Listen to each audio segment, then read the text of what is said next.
Good morning. Thank you so much, NCRA, for having me.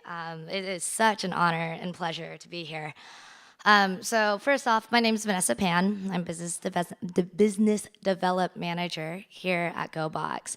And I actually have a tech industry background, but I noticed that we have a lot of similar objections. No budget, I don't know even who to talk to about that. Okay, yeah, good idea, but does it work?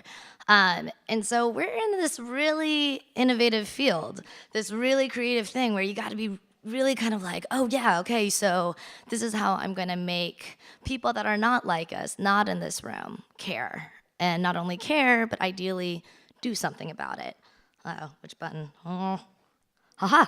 So our motto is doing away with throwaway. And what we are is sadly the only right now, successful reusable takeout container service available to the public. Short and sweet, we're for the lazy environmentalist. So we love our food. We love our food and we love the convenience of taking it to go, especially with Eat24 and Uber Eats. We just, we have it all at our fingertips. But it adds up quickly. And we don't actually care about the container. We care about the food inside of it. They say the average successful business from kind of our numbers is around 200 containers per day. We have 18,000 restaurants in the Bay Area. I'll let you mathematicians sort that one out. It's a lot. But, positive things, right? What we're trying to do is be a positive disruptor. So what we're saying is, make it convenient as possible. I'll explain kind of how we're trying to do that in just a bit. Provide good, fun facts about kind of reuse and zero waste, not just things that make you want to cry and curl up into a ball. And also really engage culture and tech. So we're trying to say like, ooh, doesn't that just look delicious? Reuse, yum, zero waste. Let me be a part of that. But we got some contenders in the field weighing in at 7 cents per container. We got styrofoam, the worst and cheapest option for a lot of food vendors. Then we have the Bay Area standard, which is plastic, around 16 cents per container. Sadly, even though it's sometimes recyclable, a lot of times it's not being recycled. And then we have actually this kind of danger false friend, which is compostable, which people are like, golden ticket, sorted, that's zero waste.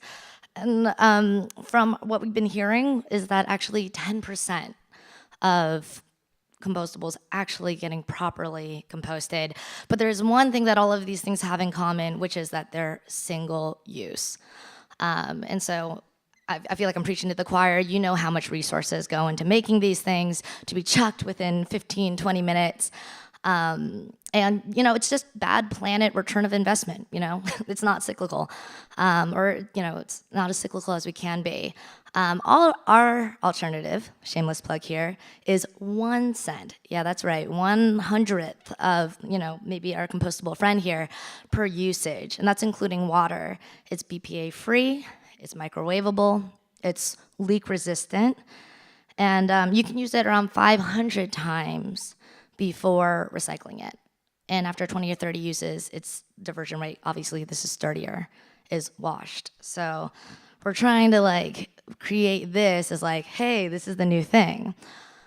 But here's an uphill battle we got. As Robin Murray, I think the 1970s writer, wrote, for those at the bottom of the zero waste mountain, it is hard to believe it can be climbed. There is no single model, no one set way. So this is where we got to be creative. How do we make zero waste as sexy as possible and integratable as possible? Yeah, you want that on your name tag. So we're trying to deal with the fact of don't know, don't care. I'll lay upon you some fun facts, stats from Rethink Disposable at the end of the presentation, but just turning it so that people know kind of what is the impact, but in a happy way. Also convenience. We're also kind of like dishwasher fairies. Yet again, it'll be explained just in a bit. My friend Yotam is like, I care until I have to do something. And I hate to say it, but millennials are great at slacktivism and at doing that, like, oh, I can buy a more expensive product, but wait, what do you want me to do? So, trying to get over the convenience one is huge. And then also what we need to be creating is programs not just for like-minded people like us, but for lazy environmentalists and ideally to the masses.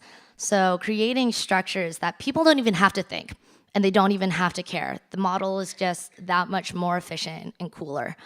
And we're working on it. And what we're really hoping, I'm here at GoBox, and we're just trying to take out containers. And then this year, thanks to Wendy Hediger of Palo Alto, we are also going to try to take out cups this year, right? But we're small. So any entrepreneurs here, come on, there's all these opportunities to knock out, as I like to say, SUDs, single-use disposables, and replace them with reus. And God, doesn't that look good? That's so nice. And I'm saying SUDs versus reus, industry professionals, I know you guys have been working with this forever, but for me, the reason why I'm saying SUD versus reus is because people will latch onto it. And I tell it to my mom, and she goes to a Blue Bottle Coffee, and she's like, I don't want SUDs, give me a mug, it's for here. And it's just so much easier to say, oh, SUD cup, SUD straw, oh, who wants the SUD napkin versus a RU napkin or a RU container. And so if we can evangelize this expression, it's just so much easier to say than single-use disposable and reusable. Where does our story start? It starts in Portland. It starts with Laura Weiss. Portland has a great food truck culture, and the great thing about it, or the bad thing about it, is that you can see your waste. You eat on site and you just see it stacking up. Any kind of marathon runner, people that love festivals, you see the trash. It doesn't disappear like at university campuses and our work environments. And so she's just like, I'm creating an alternative. And so she did this 5 years ago. And then Paul, my boss right here, who hired me, thank you, Paul, he went ahead and licensed it, and this was a few years ago, and now we're running in Palo Alto, in Oakland, and in San Francisco's Dog Patch, and we're looking to kind of expand as much as we possibly can and listen, and hoping, actually in a weird way, to get some competitors, because we're running this kind of on our own on an upstream battle. So what have we done? We've made elephants. Kind of, actually. If you take the cubic volume of one of these boxes, and you actually take 2,000 of them, if you're a beautiful sculptor, you can sculpt one of these elephants. And since we started, we've diverted around 200,000 cubic volume of elephants, which is 100,000 containers, which is great. But thank you. Yay, and ideally, you guys can do things like this too, or help us with it. And so I just want to give kind of a step-by-step on how we work. No high level. You download an app, right? And that's us, right? We're using technology. Then you find where you want to eat. You punch it on in. Be like, wait, I want it in a Go box. You eat your delicious food. You drop it off at a drop box. And you scan the QR code. And that's the end of your cycle. You're ready to do that as many times as you want in a year for $24 a year. On the back end, we become dishwasher fairies, and we go ahead and industrially clean it. And we want to say thank you to Gilbert's, La Comida, and Max's Opera Cafe, because these are our dishwashing partners. Yes, thank you.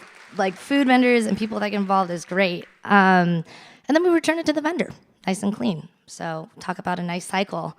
So what can you guys do to help? We're going to go small to big.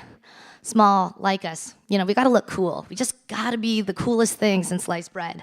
Subscribe, eat, yum, evangelize, fun facts, even just bringing up reus, last straw, make it dramatic. And the last one is talk to me. I'm here all day, talk to me. I'm not trying to reinvent the wheel. You are all pros who've been in this industry for much longer than I have. I'm just trying to make people, like us, but you guys know what's up. And we would be nothing with our partners and vendors. And this is something I did learn from my previous industry. Partners are everything. We don't have this crazy sales force and, wonderful big sales resources. we're going really grassroots. So, I mean, I have to thank, Stop Waste, City of Palo Alto, Julie Muir, Hillary Neer, just for basically helping us out and just believing in us. Rotisserie Deli saying 10% off anyone who uses you. This is what really counts. And, we can really start to utilize each other. And then Arthur from Portland, gosh darn, this hard following. Portland's beating us. We bought our branch from Portland, but they're beating us. This is all their corporate partners. We need to get into those corporations and get drop sites there, get them to get subscriptions, get vendors around those areas. I mean, what we really want to do is land and expand to the point that, it's ubiquitous. And so impact. What's the impact? So here's some happy facts for you. Yet again, thank you, Rethink Disposables. If we take all the cups this year and replace them with reusables, it's wait, 78,000 trash trucks, don't go, turn around, you're free. And water usage. So average water tower is 20,000 gallons of water. We're putting 1.7 million water towers back on our planet. That's 281 gallons of water for one person. Every single day usage. And last one, trees. We love trees. 11 million trees. So I want to say thank you so much for having me. Let's get creative. Let's make this as cool and amazing as possible in this new space, and really help each other, because that's really what's going to help us get there faster. Great. Thank you. I love it.